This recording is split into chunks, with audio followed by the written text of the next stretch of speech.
Mr Mummery, the annual report 2017-18 for Manx Radio is coming out. It will be laid before the October sitting of Tynwald, although not debated at this stage. I suppose the headline here, let's get straight into it, is that the station has once again made a loss, not as large as the previous year. In fact, just less than half of what it was on the previous year. But again, that's not great really, is it? Well, clearly it's not a position we would want to be in, but it is more than a 50% reduction, and that's set against not just curtailing operating costs, but the revenue market has not been exactly buoyant, and we've done particularly well in both holding revenues, or almost holding revenues, and reducing our costs. And it's, as you say, it's more than half the profit and loss. So to that extent, it's a year of significant progress. So improvement, but certainly still not where the station would like to be. When you're talking about revenue there, I take it you're talking about advertising revenue. Yeah. And that's something that's come up recently with this Select Committee report. We've heard input from the other stations on the Isle of Man. The other stations on the Isle of Man don't think that it's a level playing field. They don't think it's fair. What do you say to that? I would say it's entirely fair. Clearly, and one doesn't want to keep regurgitating the same arguments, but at the end of the day, Manx Radio was the incumbent operator, public service broadcaster, partly funded by advertising revenue as well as subvention, and that business model was well known before a second and a third station were licensed and became operating. So I'm not quite sure how the landscape has changed, which would cause them to feel now it's unfair. That's a business decision you take when you look at the existing mechanisms in place before you choose to go forward with your own licence application. So you're saying they knew what they were getting into, effectively?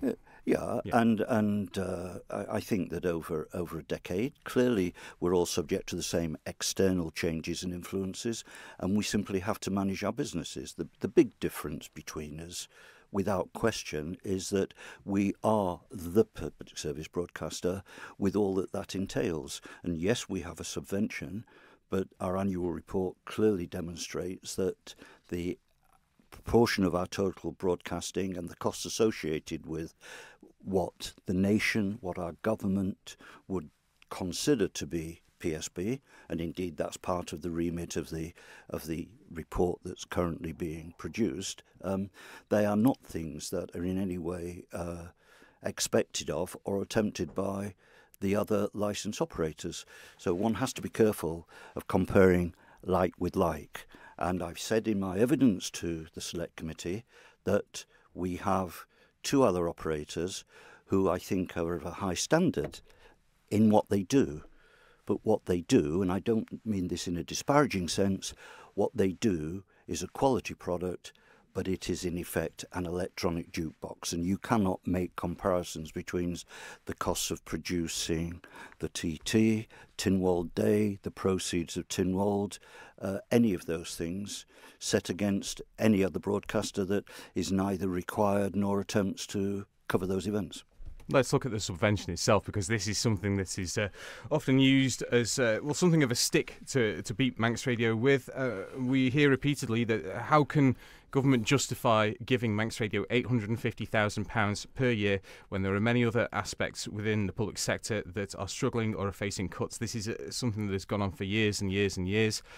Can it continue to be justified? Well, clearly one has to continually examine the models that are available.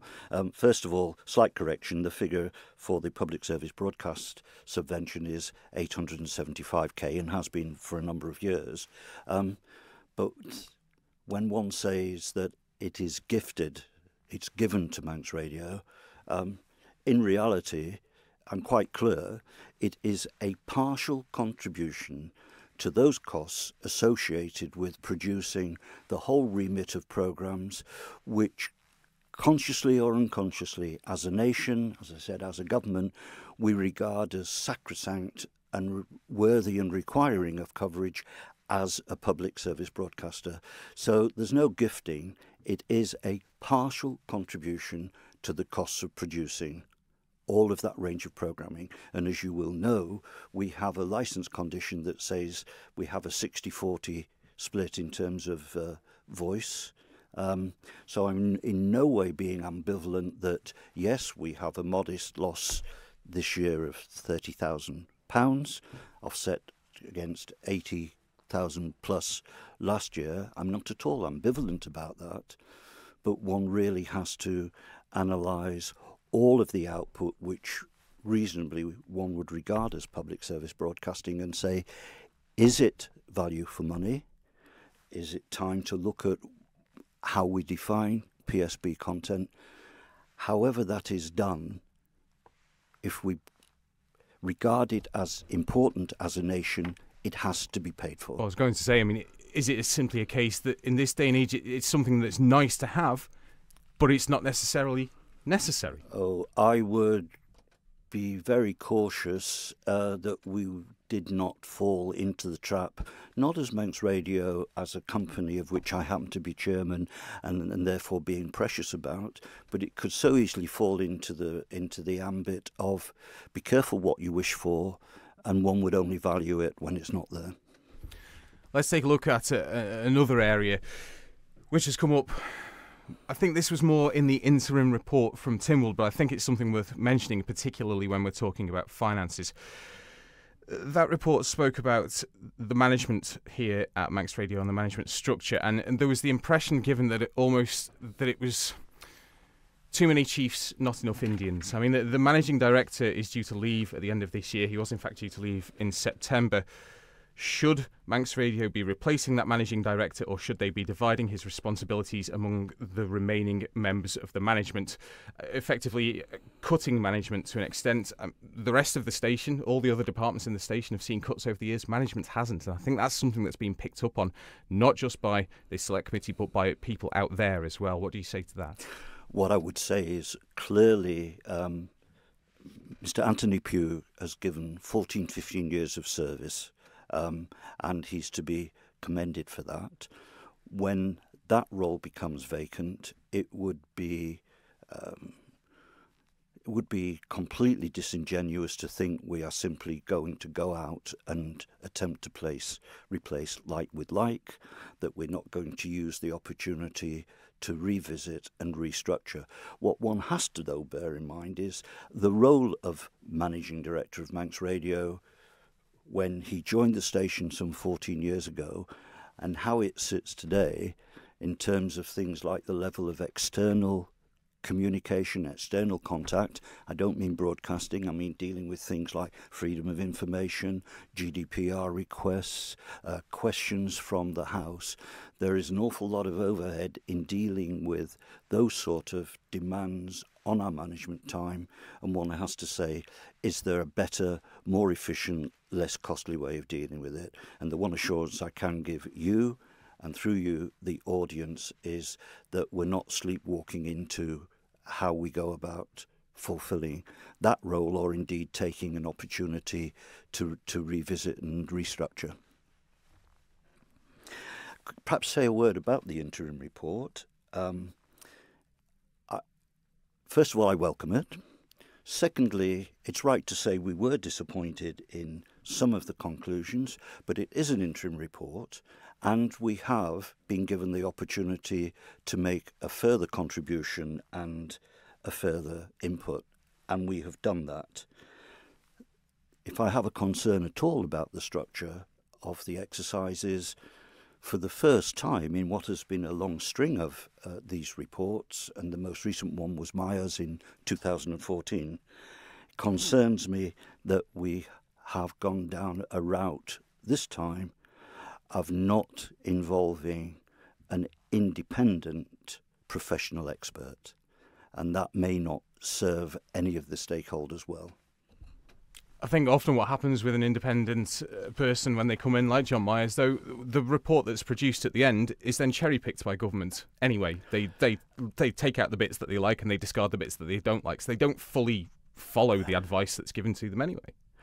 I don't think I would subscribe to that at all, but what I would say is, step back question, what is the underlying driver and the reasons for feeling, again, as a nation, as a government, there isn't a more reported on quasi-government body than Manx Radio.